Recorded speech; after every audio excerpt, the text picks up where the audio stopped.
Hello बच्चों, good afternoon to all of you. आज का हमारा मेन टॉपिक है ट्रांसफॉर्मर, जो 12th क्लास का वेरी इंपॉर्टेंट टॉपिक है, जो हर बार एग्जाम में 4 या 5 नंबर में पूछा जाता है।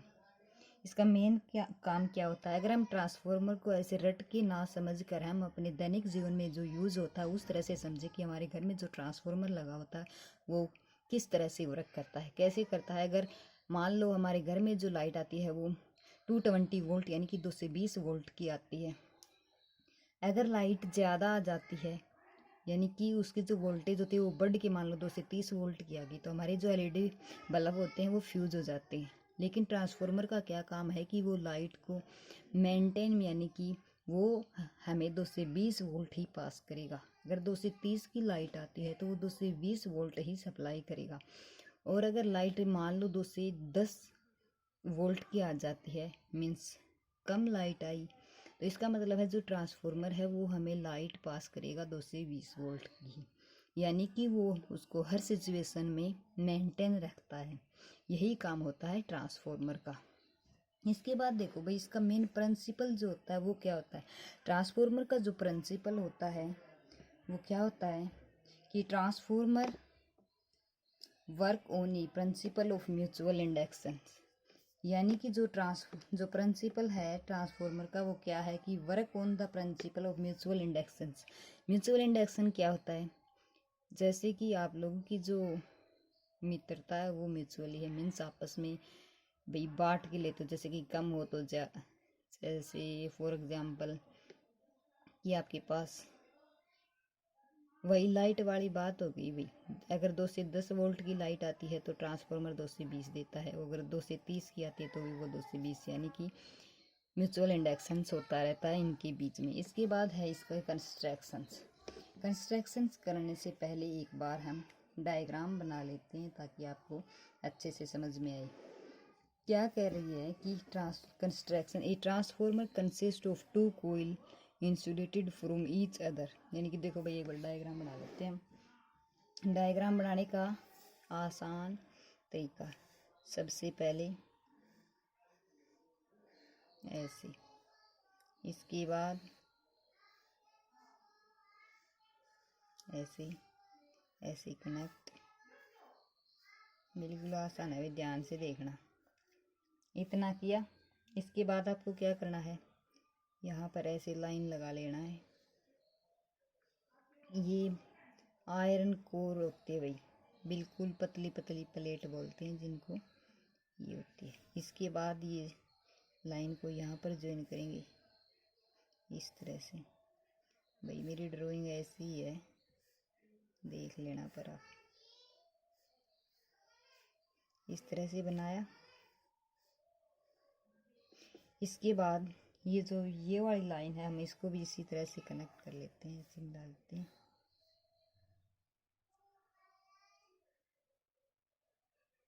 ऐसे किया, लग रहा है क्या भाई ट्रांसफार्मर है ये। इसी तरह से इसको भी इस तरह से लाइन को ज्वाइनिंग कर ली, ज्वाइन हो गई। इसके बाद देखो भाई ये होता है ट्रांसफार्मर। इसके बाद क्या होता है कि इसके अंदर ये कह रहा है कि कंसिस्ट ऑफ 2 कोयल कंसिस्ट होते हैं insulated from each other and have unequal number of turns. Unequal number of turns होते हैं, मान लो कि इस तरह से ये है,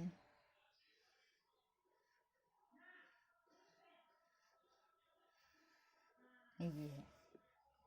यहाँ पर हम क्या कर रहे हैं,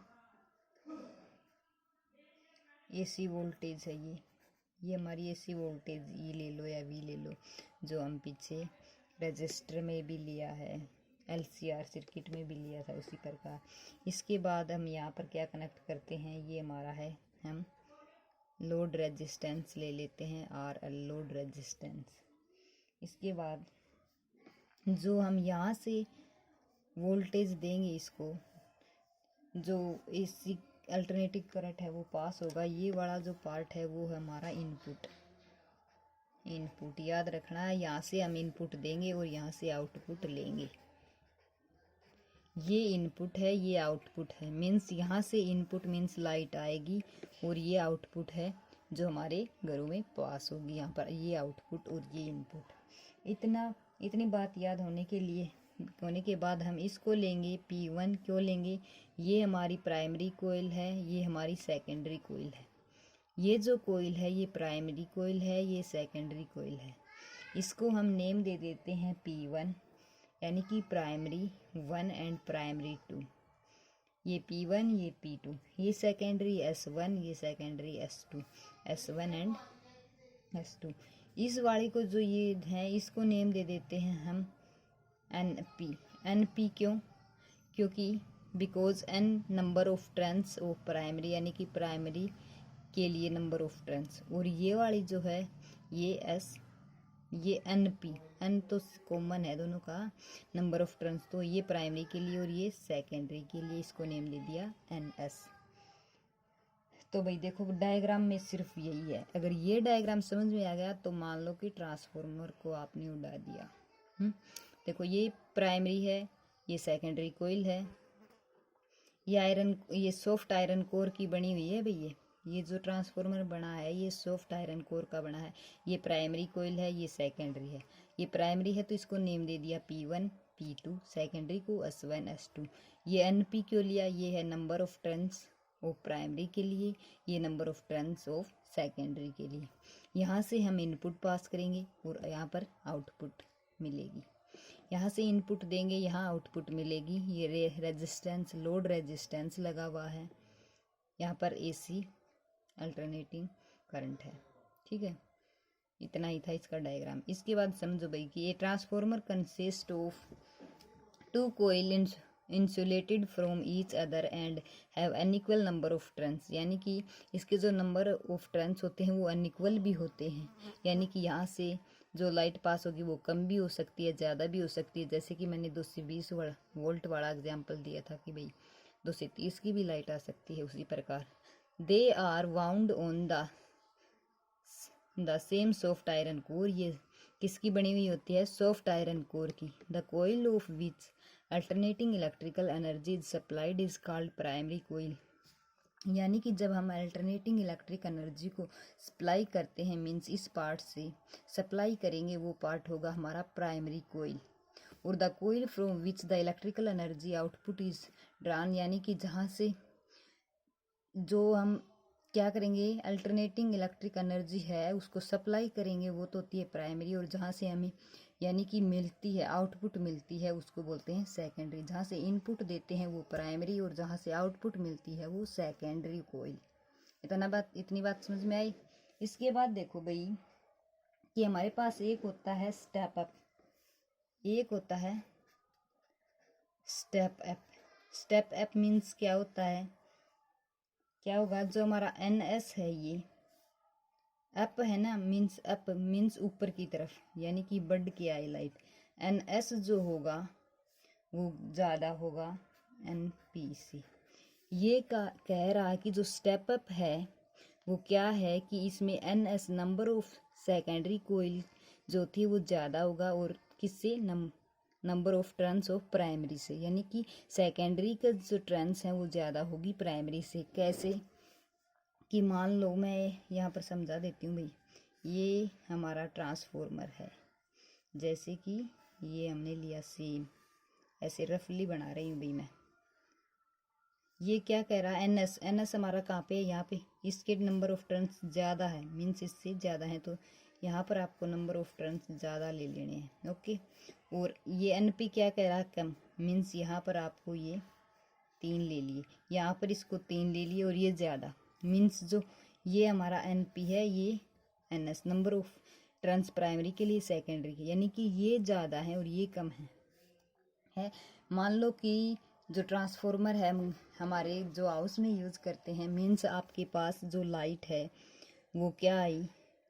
200 वोल्ट की लाइट आई, यानी कि जो इनपुट था, यहाँ से हम इनपुट देंगे वो 200 वोल्ट देंगे, और इसके बाद हम इसकी आउटपुट जो होगी वो हमें 220 वोल्ट लेनी है। क्यों लेनी है? क्योंकि अगर 220 वोल्ट नहीं आई तो हमारा जो फ्रीज वगैरह वगैरह जो चीज़ें होती हैं वो क्या हो जाएंगी? फॉल्ट हो सकती है। तो यहाँ पर जो बीच में लगा होता है ट्रांसफॉर्मर वो इसको 220 वोल्ट ही सप्लाई करेगा ना, यानी कि वो बढ़ा के देगा, ये वाली चीज़ आ गई कि वो बढ़ा के देगा हमें तो मिलनी उतनी है। इसका यही तो फ़ायदा होता है ट्रांसफार्मर का कि हमें मिलनी तो 220 वोल्ट ही है, लेकिन ये यहाँ से बढ़ा के देगा। इसका मतलब ये है कि जो NS है वो ग्रेटर देन है NP number of turns primary, N secondary के ज़्यादा हैं प्राइमरी से। तो आपको सेकेंडरी वाले ज़्यादा टर्न्स ले लेने हैं और ये कम ले लेने हैं। तो हम बोलेंगे इसको स्टेप अप ट्रांसफार्मर। ये है स्टेप अप ट्रांसफार्मर, यानी कि कम लाइट को बढ़ा के आगे सप्लाई करना। इसके बाद सेकंड होता है स्टेप डाउन। स्टेप डाउन क्या, इसका अपोजिट कर दो। इसका अपोजिट कैसे, ये लिया ट्रांसफार्मर, रफली ले लेते हैं। स्टेप डाउन क्या हुआ, मान लो कि यहाँ पर हमारे पास अब की बार ज़्यादा ले लेते हैं और यहाँ पर इतने ले लिए हमने। ये हमारा NP है, ये NS है। मीन्स अब की बार क्या होगा, NP ज़्यादा होंगे, NS लेस होगा।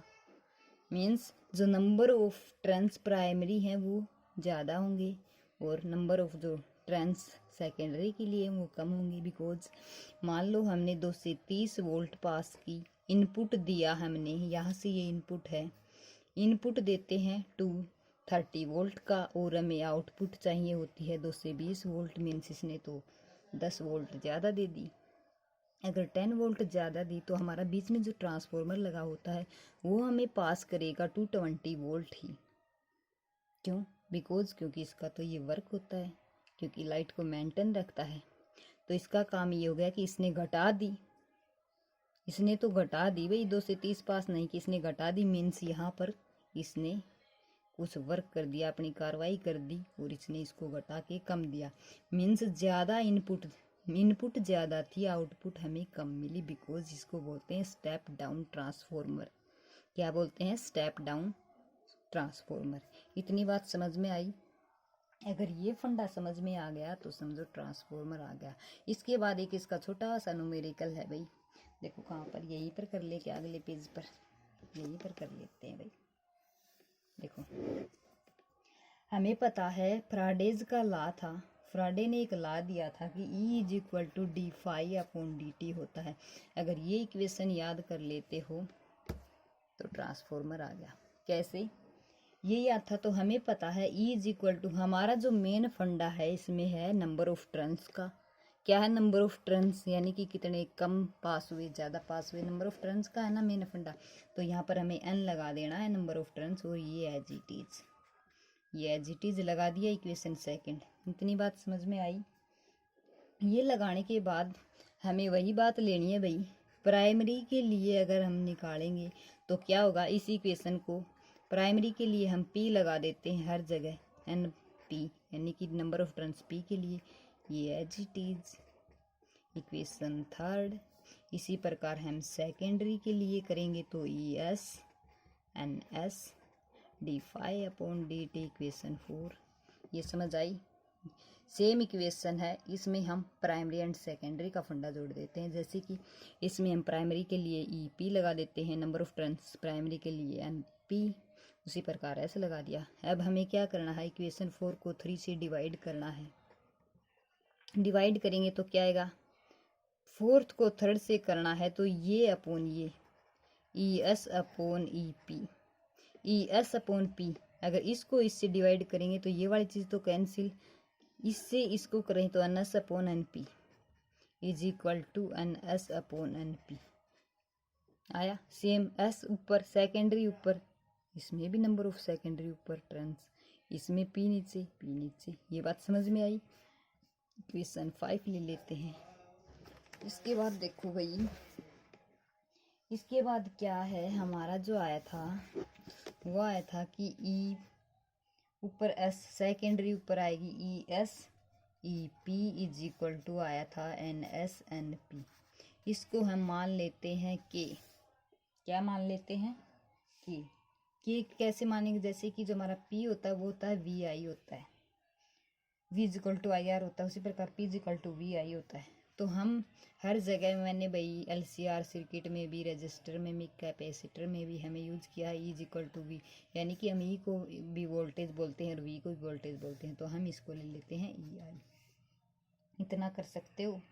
इसके बाद हमें क्या करना है, ये वाली चीज़ देखो, हम लेंगे ये वाली चीज़ देखो भाई, इसको हम ई यानी कि voltage of secondary, current of secondary, voltage भी सेकेंडरी की हो, करंट भी सेकेंडरी में से ही पास हो, is equal to voltage primary की हो एंड करंट भी प्राइमरी का हो। E S I S is equal to E P I P होता है, यस ऑफ कोर्स होता है। अगर हम अब इसमें क्या निकालेंगे, हमें निकालना है कि E S upon E P, हमें तो ये वाली चीज़ निकालनी है। E S upon E P जो होता है वो number of turns secondary upon number of turns primary is equal to K है। तो ये वाली तो चीज़ सेम आ गई हमारी। अगर ये ई और ये इसके नीचे आया ई पी, तो हमारे पास यहाँ पर बचा आई पी, और ये वाला इसके नीचे आएगा भाई, ये आई एस इसके नीचे आएगा, मीन्स ये अपोजिट हो गया। इसमें तो सेकेंडरी सेकेंडरी दोनों ऊपर आए थे, प्राइमरी नीचे थे, लेकिन इसमें जो हमारा करंट है वो अपोजिट हो गया कि current of primary upon current of secondary आएगा इज इक्वल टू के। इसको भी हम के मानेंगे, क्या मानेंगे, के मानेंगे।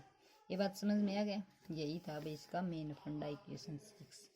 इसके बाद अगर हम माने, अगर एक केस ले लेते हैं, मान लो हम एक ले लेते हैं कि जो के है वो ग्रेटर देन 1 है। ये जो के है ये 1 से क्या हो, बड़ा। तो बड़ा कैसे होगा, किस तरह से हो सकता है बड़ा, मीन्स जो ये वाली इक्वेशन है इसमें अगर हम नंबर ऑफ टर्न्स हैं, यहाँ पर नंबर ऑफ टर्न्स मान लो कि हम 40 लेते हैं और नंबर ऑफ टर्न्स प्राइमरी के ये लेते हैं, तो ये तो 2 हो गया, मीन्स के इज इक्वल टू 2 हुआ। ये तो 2 बड़ा हो गया के से, लेकिन हमें तो के बड़ा लेना है, के ज़्यादा बड़ा लेना, मीन्स ये वाली क्या होगी, छोटी होगी। किस तरह से ले सकते हैं, मान लो हमें यहाँ पर 20 लिया और यहाँ पर 40 लेते हैं, तो 1/2 यानी कि 0.5, इससे तो के बड़ा हुआ ना।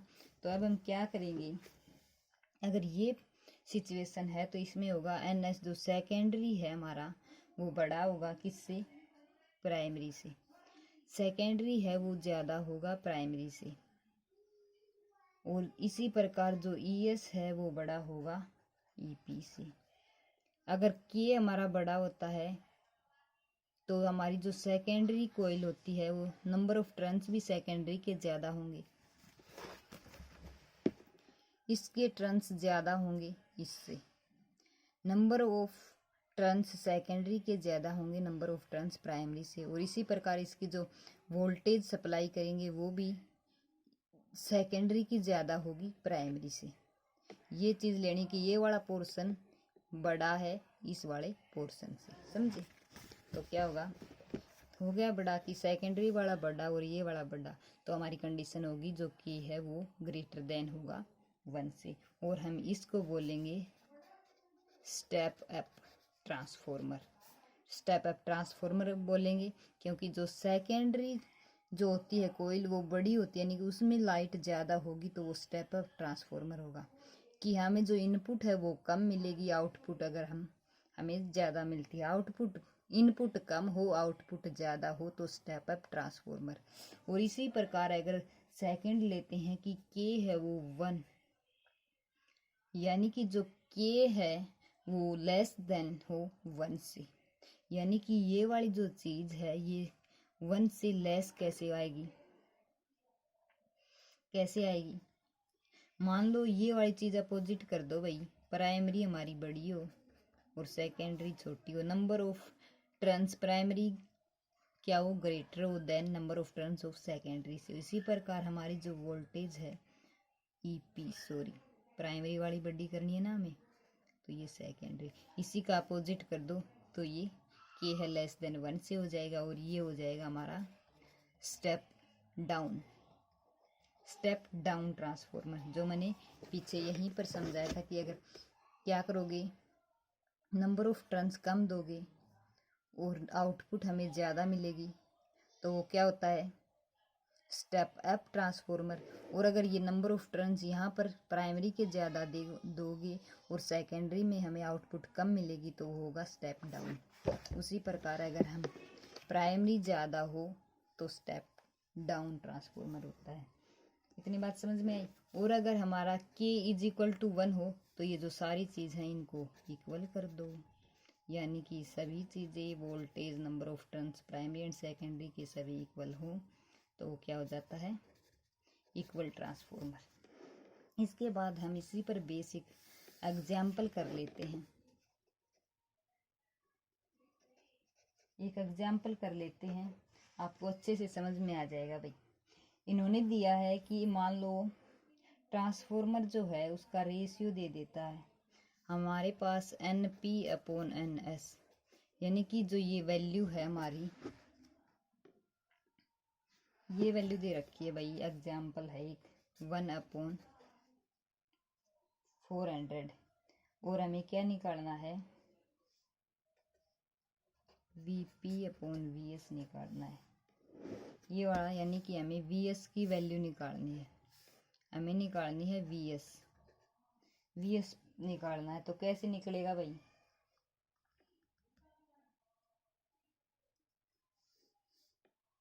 हमें VS की वैल्यू निकालनी है तो हम किस तरह से निकालेंगे, आपको पता है NP/NS number of primary upon number of turn secondary is equal to होता है VP/VS। और अगर VS की वैल्यू निकालनी हो तो किस तरह से निकालेंगे, ये आ जाएगा NS/VP और ये नीचे। हमें ये इक्वेशन तो पता होगा, देखो यहाँ पर निकाली थी हमने प्राइमरी वाली, ये देखो जैसे कि हमें करंट निकालना हो क्या होता है, इसको V लो या I लो, IP/IS होता है, तो हमें वोल्टेज ली VP/VS। अगर ये दोनों इक्वेट करेंगे, VS की वैल्यू निकालनी दे रखी है तो किस तरह से लेंगे हम, ये मल्टीप्लाई इसके नीचे। अब हम इसमें सिंपल वैल्यू पुट करेंगे और जो इसकी AC वोल्टेज दे रखी है वो दे रखी है भाई 220 वोल्ट की। तो हम किस तरह से पुट करेंगे, VS is equal to NS कितना है, NS/NP कितना दे रखा है, ये देखो NP/NS की वैल्यू 1/400 है, लेकिन हमें तो इसका उल्टा निकालना है, मीन्स 400/1 आएगा। इनटू में VP कितनी है, इसकी कितनी है VP मीन्स इसके जो दे रखे इसकी वोल्टेज वो हमारे पास 220 वोल्ट इतनी दे रखी है।